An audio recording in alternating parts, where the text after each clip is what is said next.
दोस्तों पीएफ खाता वालों के लिए एक जरूरी न्यूज अपडेट आ रहा है। 1 अप्रैल से पीएफ खाते पर भी टैक्स लगेगा। सरकार की तरफ से आखिर ऐसा नया नियम क्या है, आइए जानते हैं। नौकरी पेशा लोगों के लिए एक अहम खबर है। 1 अप्रैल से आपके ईपीएफ खाते पर आपको टैक्स देना पड़ेगा, लेकिन किन किन कंडीशन में। यहाँ पर कुछ न्यू रूल्स एंड रेगुलेशंस लागू किए गए हैं। सरकार की तरफ से ब्याज से होने वाली कमाई पर असर पड़ेगा और 2 प्रोविडेंट फंड अकाउंट होंगे, यानी कि अब पूरी तरह से टैक्स फ्री नहीं रहेगा आपका पीएफ कंट्रीब्यूशन। ईपीएफओ को 2 प्रोविडेंट फंड अकाउंट मैनेज करने होंगे। 2.5 लाख रुपए से ऊपर कंट्रीब्यूशन के ब्याज पर अब आपको टैक्स देना पड़ेगा। प्रोविडेंट फंड यानी कि आपकी सेविंग रिटायरमेंट प्लान भी टैक्स के दायरे में है। हालांकि इसमें कुछ नए नियम जोड़े गए हैं। अभी तक प्रोविडेंट फंड के कंट्रीब्यूशन या उससे मिलने वाले ब्याज पर कोई टैक्स नहीं था, लेकिन सरकार ने जो पिछले साल बजट घोषित किया था ना, इस साल का बजट नहीं, पिछले साल वाला बजट, उसमें देश की वित्त मंत्री निर्मला सीतारमण जी ने ये प्रावधान रखा था कि 2.5 लाख रुपए से ऊपर का अगर पीएफ कंट्रीब्यूशन ब्याज अर्न हो रहा ना, तो वो टैक्स के दायरे में आएगा। हालांकि सरकार ने जब ये नियम बनाने की घोषणा की तो इस नियम का काफी विरोध हुआ और उसके बाद केंद्रीय प्रत्यक्ष कर बोर्ड यानी कि सीबीडीटी ने भी पिछले साल 31 अगस्त को एक सर्कुलर जारी करके ईपीएफ पर लगने वाले टैक्स के नए नियम की जानकारी दे दी, लेकिन अभी इन्हें लागू नहीं किया गया था। जानकारी के लिए बता दूं, सरकार की तरफ से जो एक नया नोटिफिकेशन आया है उसके मुताबिक ये नया नियम 1 अप्रैल 2022 से लागू होगा। आइए जानते हैं इसका आप पर क्या असर पड़ेगा और जो प्राइवेट नौकरी करते हैं उन लोगों के लिए और जो सरकारी नौकरी करते हैं उन लोगों के लिए क्या क्या नए नियम होंगे। दरअसल फाइनेंस एक्ट 2021 में एक नया प्रावधान जोड़ा गया और उसमें कहा गया कि अगर कोई कर्मचारी अपने प्रोविडेंट फंड में एक वित्त वर्ष में 2.5 लाख रुपए से ज्यादा कंट्रीब्यूशन करता है तो 2.5 लाख रुपए के ऊपर जितना निवेश होगा ना, उस पर मिलने वाला जो ब्याज टैक्स के दायरे में आएगा। आसान शब्दों में कहें तो किसी ने अगर 3 लाख रुपए का निवेश किया तो जाहिर सी बात है 2.5 लाख तो छूट रहेगी। उसके बाद 50,000 रुपए, मतलब आपके पीएफ खाते में अगर सालाना 3 लाख से ज्यादा जमा हुए तो 50,000 रुपए के ऊपर जो आपको पीएफ पर ब्याज मिलेगा ना, उस पर आपको टैक्स देना पड़ेगा, यानी कि 50,000 रुपए के ऊपर मिलने वाला ब्याज टैक्सेबल होगा। ये सिंपल नया नियम 1 अप्रैल 2022 से लागू होने जा रहा है। ऐसे कर्मचारियों के मामलों में जिनके प्रोविडेंट फंड में कंपनी का कोई कंट्रीब्यूशन नहीं है तो ये लिमिट 2.5 लाख से बढ़कर 5 लाख रुपए होगी। और वहीं केंद्रीय कर्मचारियों के लिए यानी कि जो सरकारी नौकरी करते हैं उनके लिए भी ये लिमिट 5 लाख रुपए होगी। समझ गए हो ना? मतलब अगर प्राइवेट सेक्टर में काम करते हो आप किसी कंपनी में तो 2.5 लाख रुपए तक का आपको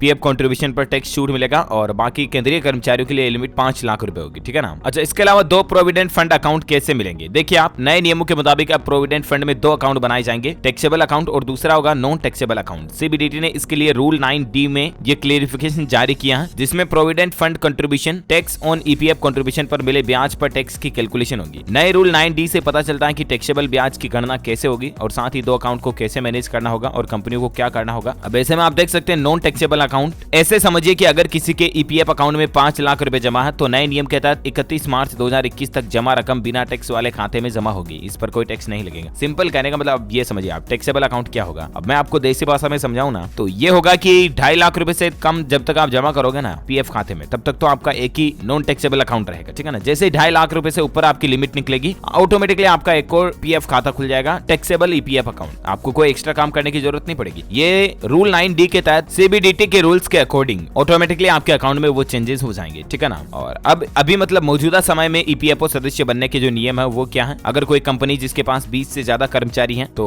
वहीं इन कंपनियों में काम कर रहे जिन कर्मचारियों की सैलरी 15,000 रुपए से कम है तो उनके लिए नए नियम से किसी तरह के ईपीएफ अनिवार्य हो जाता है। मतलब उनके लिए पीएफ खाता खुलवाना कंपनी के लिए जरूरी ही हो जाता है। कर्मचारियों की बेसिक सैलरी और महंगाई भत्ते का 12% कंट्रीब्यूशन पीएफ खाते में जमा होता है और 12% कंट्रीब्यूशन कंपनी भी करती है। तो कुल मिलाकर के 24% जो है टोटल सेविंग रहती जाती है कंपनी के एम्प्लॉयज के लिए। तो ये कुछ रूल्स एंड रेगुलेशंस हैं, इनमें कुछ नए नियम लागू किए जा रहे हैं 1 अप्रैल 2022 से पीएफ खाता वालों के लिए। उम्मीद है ये न्यूज इन्फॉर्मेशन आपको जानने मिली होगी। वैसे अब भी आपके मन में इससे संबंधित कोई सवाल है ना, तो मुझे नीचे कमेंट करके पूछेगा, मैं रिप्लाई करने की जरूर कोशिश करूंगा। वीडियो को लाइक और शेयर करना और आप हमारे चैनल DLS न्यूज को सब्सक्राइब करके बेल आइकन भी जरूर दबा देना। ठीक है ना? Thank you, take care, good bye, जय हिंद, जय भारत, वंदे मातरम।